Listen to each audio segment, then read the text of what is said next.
জনাব মাওলানা মুজাফফর কাসেমি। আসসালামু আলাইকুম ওয়া রাহমাতুল্লাহি ওয়া বারাকাতুহু। আজকের এই জাতীয় মহাসমাবেশের সম্মানিত সভাপতি ডাক্তার শফিকুর রহমান, মঞ্চে উপবিষ্ট জাতীয় নেতৃবৃন্দ, বাংলাদেশের দূর দূরান্ত থেকে আগত সংগ্রামী ভাইয়েরা আমার, আমরা এদেশে অনেকের শাসন দেখেছি, শোষণ দেখেছি। আমরা এদেশে সোনার বাংলার শাসন দেখেছি, সবুজ বাংলার শাসন দেখেছি, জয় বাংলার শাসন দেখেছি।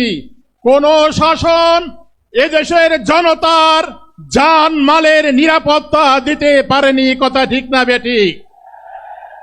আজকে আমাদের সময় এসেছে, আজকে আমরা ঐক্যবদ্ধভাবে এ দেশে গণমানুষের জান মালের নিরাপত্তা দেওয়ার জন্য, এদেশে ইসলামী হুকুমত কায়েম করার জন্য সকলেই ঐক্যবদ্ধ প্রচেষ্টা চালাবো ইনশাআল্লাহ। আল্লাহ বলেছেন, ওয়াতাসিমু বিহাবলিল্লাহি জামিআ ওয়া লা তাফাররাকু, তোমরা আল্লাহর রজ্জুকে মজবুত করে ধরো, বিচ্ছিন্ন হয় না। আমাদের দেশের যুগ শ্রেষ্ঠ বুজুর্গ বানিয়ে খেলাফত হযরত হাফিজ হুজুর রহমাতুল্লাহ আলাইহি ঐক্যের একটি ফর্মুলা দিয়েছিলেন, এক হও নেক হও। কথা ঠিক না বেঠিক?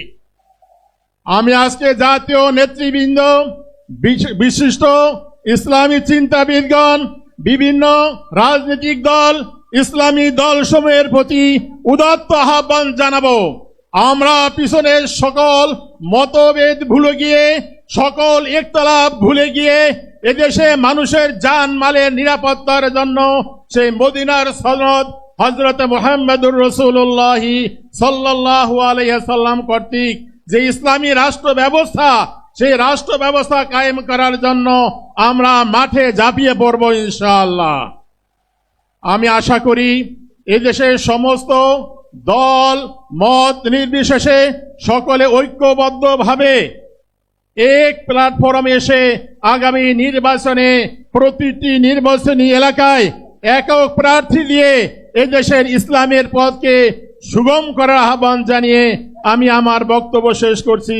আসসালামু আলাইকুম ওয়া রাহমাতুল্লাহি ওয়া বারাকাতুহু।